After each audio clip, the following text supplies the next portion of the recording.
স্বামীর সাথে সংসার করলাম 12টি বছর, এখন হাইকোর্টের রায়েতে স্বামী হইব নাকি পর। কত কষ্টে সাজাইছি ঘর নিজের হাত দিয়া, এখন স্বামী নাকি সংসার করব অন্য কাউরে নিয়া।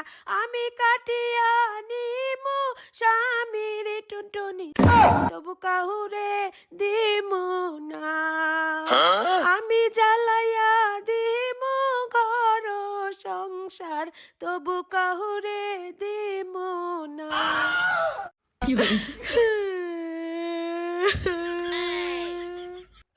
আমার সোনার সংসার বলে পর হইব হাইকোর্টের রায়। বালের হাইকোর্ট কেরাই আইতে কইছে এই দুনিয়ায়।